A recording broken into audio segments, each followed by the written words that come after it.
What's up, guys? If I look really tired and over, it's because I am. On top of our awesome day yesterday of having, starter motor failure, everything else that's gone on with this car, I ran out of fuel on the way home. So, in the Mrs. Deadly rig today in the old Polo. But anyway, here to try again today. We got that fuel pump in yesterday. We haven't touched the wiring at all yet because we didn't have enough service to get a definitive answer on how the wiring's actually set up in these things. I know that I've read a lot about how they have like a adjusting, like the ECU has a module where it adjusts voltage or something to the fuel pump, but we couldn't figure out how it does that because it's got a relay in the boot. But anyway, last night we just got the fuel pump in, left the wiring alone, checked it. We do have quite a bit more fuel pressure. We've got like 8 psi more fuel pressure with just the pump, so that's a good start. It's a good sign. So we're going to try without touching the wiring for now, for starters, see how it goes. But from what I could find out with actual service is that the relay is still controlled for the fuel pump by the ECU, but the ECU just adjusts resistance to the negative side of the pump, pretty much, and that's how it adjusts, the pump voltage or whatever. But that being said, if that's the case, literally just chassis overthing the negative side of the pump should fix that issue, because the relay still does its job. The ECU still triggers the relay the way it should. And that would sort out our issue. So I guess for a lot of people, adding relays and going to bigger wire for like real big pumps makes sense, but the little 255 should be screw all draw anyway. There's not much wiring length. The relay's in the boot next to the battery. There's screw all there. It should be plenty enough to run this pump. So pretty much we're going to start it, try and run it up the way it is, see what difference it made. If it's still having issues, we're going to just chassis earth the negative side of the pump, so that it's not, the ECU is not controlling the pump anymore, or as far as, the actual adjustable voltage to the pump. Pardon me. And then, if that doesn't work, I'm pretty much done. We are not sticking with the ECU. I mean, like, even still now, we won't stick with it for probably over a month or so, just to keep it safe, but even still then, we'll just burn it. Yeah, pretty much. Into the dam. Like, obviously it's in my best interest to make sure this thing's running right, because it's my fresh motor. So, driving around at those sorts of AFRs under load, it's not going to last, and that's going to look bad for me, because the motor would blow up. But the fact is, it's actually just a problem with the setup somewhere. This car has a history of doing motors. This is like the third or fourth motor that's been through this car, apparently. The fourth motor and the second gearbox. Oh, third gearbox that's been through this car. So it's got a history of cooking motors. So obviously it's had something wrong with the setup for quite a while. That being said, if Zach was paying for labour for us to fault find all this stuff in the amount of days we spent, he'd already have spent way more than a new ECU anyway. But we really want to try and get this thing running properly.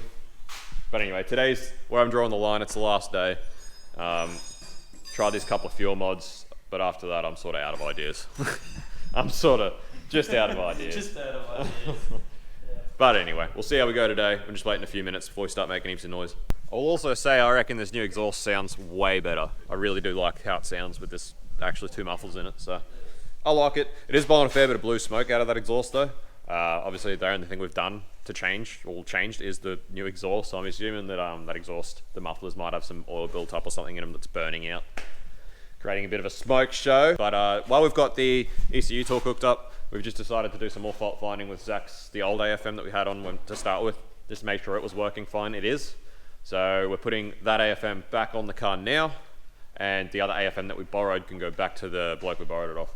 I think it's safe to say though that this isn't the STD33 anymore without that exhaust. You reckon? Or you Yeah, it's actually, honestly, like, considering how you bought it, now that it sounds respectable, it looks quite nice. It's actually, I like it. It's a pretty nice car. Then why does my dyno sheet still say STD33? Yeah, Damn it. cannot change that anymore. Sorry. Alright, so yeah, we'll get this AFM back on and then we'll start getting back into it today. It's late enough that we can start making some noise. Even though it's actually not that noisy with this new exhaust, so that's okay. So we have found a potential cause to our issue, maybe. We have found a vacuum leak in one of the AAC lines, which is right down underneath the top half of the plenum. It is, once again, another one of those issues which is just because of these absolute dogs of stock manifolds. And just the stock AC design, everything about them, they're just the worst. Worst things ever. Anyway, let this be a lesson to you all. This is why you just don't bother with this stuff, you just yeet it. And here we are being idiots doing it for Zach. He seems to be mildly happier after fixing that little bit of a leak we had, but still not that great. But honestly, that's gonna be it. Trying to get that sorted, that's it. So what we think is happening is like when you blip it, it's coming down, it's like it's dropping down and going into crank mode, and it's just pulling all the timing out of it. But again, with the stock ECU, there's nothing we can do about it. There's not really anything, like we don't want to go advancing the timing any more than it is. Especially obviously being stock ECU and that, we don't want too much timing in it because it'll ping into another piston. So it's just pretty much how it's gonna freaking be. So well, the problem is we can put as much timing into it as we want static. yeah, It's still gonna pull it adjust. out. Yeah, but it might not pull it out to the point where it's going into crank as well. Yeah. But Then it's going to add it in. yeah, exactly, and ping and pop. So anyway, it's just gonna be what it is. That's it. So let's see if we can get the thing to stop running lean. Righto guys, so we've got a couple of power runs in. Our AFRs are a lot better than they were with the new pump. So as you can see, we're still hovering down around this 12 to 13 range, but up towards this top end, we are getting up towards sort of 13 and a halves, 14s, which I'm still not too happy with. Obviously, I'm much happier than I was. I'd still be happy for Zach to take this if that's all we can get it to, and just sort of be pretty kind to it until he gets his new ECU. But we're just going to try hardwire the pump, do the old hardwire pump mod, so the ECU isn't trying to do anything with voltage, and we'll see what that does. Hopefully it can just be a little bit better. I'd be a lot happier if I could just get it to plateau like 13. If it just held 13s, I'd be much happier. But it is what it is. It's better than it was. It's enough that I reckon it's going to live now. If it was something that we could tune, I wouldn't be happy letting it go like that. But considering it's not something we can really do anything with, that's okay for now. So it's going to have to pretty much do. But anyway, we'll hardwire this pump and see how we go. Righto, so we're just testing this with shorting clips, and we'll do a run just to make sure, like see if it makes any difference. Obviously, if it doesn't make any difference, we won't modify it. A couple of shorting clips on the battery, pretty much just hardwire the pump to the battery is our plan, and just see what it does to the AFR graph on a power run.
Righto guys, so hardwiring the fuel pump, we found it did literally nothing. The AFRs followed the exact same curve, so not super convinced the ECU really does much controlling anyway, but it's doing the same thing. But anyway, as I said, it's happy enough to let Zach just go and drive it around. Like, this is obviously, everything seems to be working right. It's getting enough fuel. The AFRs, like I said before, they're not great, but they'll do. I'm confident it's not going to hurt it. So yeah, this is going to be pretty much it until Zach gets his new ECU. So she's pretty consistently 240 at the treads, Which sucks. which we found. So It's not high. there you go, STD 33. There you go, Zach. Thanks, man. Have an STD printout. Will do. It's positive. Oh goodness. So anyway, that's going to be it for this thing. It has been That's it for it. You won't see this again. You don't want to. I'd love to say it's been a great time. I mean, building the engine was a great time, but trying to get this bitch to run right, what a pain. Well, building it took like a week and a half. Tuning it took another week. Yeah, well, that's another thing people seem to not really realise is the thing went from a completely pulled down motor to in the car and running in 36 hours. That's exactly right. And then it took, 5 times that length just to try and make Get this it to thing run work. properly. But anyway, obviously, in short, the whole thing condensed is our problem obviously was on that fuel pump. That fuel pump was obviously getting sad. So that's what it seems to have been. It's still working with the stock fuel pump wiring, just a new pump, and it's fine. A lot happier anyway. So obviously we've gone through and fixed a lot of other little issues it's had on the way, so it's probably a lot happier than this car has ever been in its life. But still, we are just at that point where we're limited by the ECU. Yeah, it just doesn't work. There's nothing you can really do. So happy enough that it's healthy, and that's going to do until Zach upgrades his ECU and a few other things, and then he can come back. And as far as this motor setup goes, I'm happy to push this to sort of 400 horsepower all day. The engine, just need to sort out the hot side so that it can keep up to the task. Definitely put a new manifold on it because screw the stock ones, new injectors and rail, and a new ECU, and we can go playing. Oh, the fun it'll be. So yes, next step, this car will probably be what? Just forward facing and ECU. The next step will be top mount Mamba Turbo, 400. Yep. Wow, it actually picks up with the clutch now, it's awesome.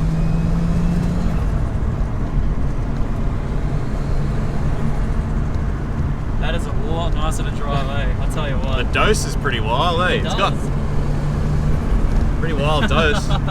It's a lot quieter than the Falcon, I must admit. Yeah. But yeah, no. Let's pull that up pretty quickly.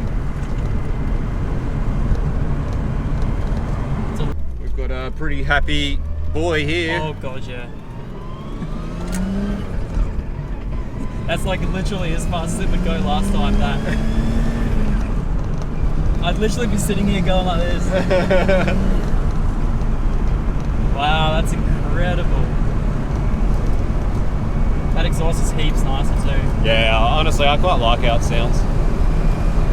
But I don't know, most people who watch my channel know that I quite like sort of quieter cars. Yeah, that's it. Like, I don't mind cars that sound good and are really loud, but I don't like obnoxious noise. That's it, that's exactly right, yeah. Like if it was louder and had a nice note to it, it'd be really nice. But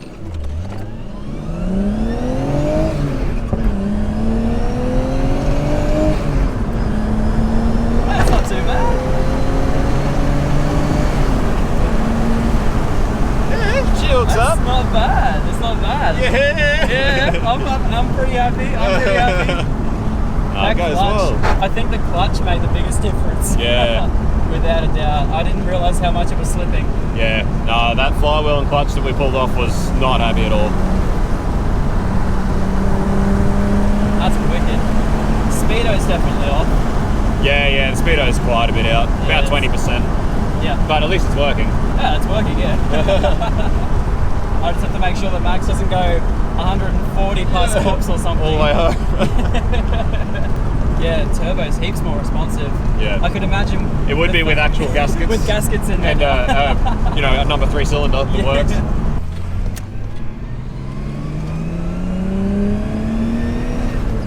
Hell yeah, boy.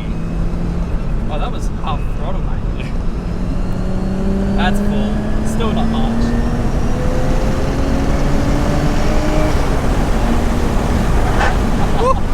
Rightio guys, so that's the conclusion of Zach's R33 rebuild. Obviously, wasn't counting on all the problems we encountered with the stock setup.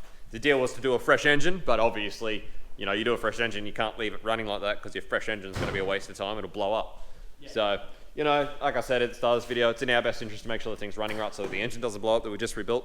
But also, like I explained, if you had to pay for labour, he would have bought 3 ECUs by now. That's exactly right, yeah. But anyway, it's going to do for the next sort of couple of weeks. Zach, you just drive it home, and once he gets home, you can do an oil change and a filter change, and yeah, get that running oil out of it. Honestly, we could probably do it here, but we don't have a filter and oil here, and Zach's going to get it home today. So. Yep. But anyway, that's going to be the conclusion of our little first collaboration, I suppose. I'm sure there's going to be plenty to come from here on now. Certainly. I can't wait till this LS31 is putting some nice big black marks down the door. Yeah, big old black tyre mark. Yeah. You destroy my car. This is a canvas, and I want you to paint it with art. It's gonna be good. Paint it like one of your French R33s. Yeah. Anyway, guys, thanks for watching. Hope you've enjoyed the little collab. It's been a lot of fun. It's been awesome to finally hang out with Zach. Let us know if you wanted us to forge it. Yeah. Let us know if it was good. Yeah. Give us a massive big thumbs up. Like the video because he never asked for it, but do it because it helps us. Smash like, smash subscribe. Now I've asked for it. That one. Smash like. Yeah, that one. All right. Thanks for watching, guys, and we'll catch you on the next one. Peace.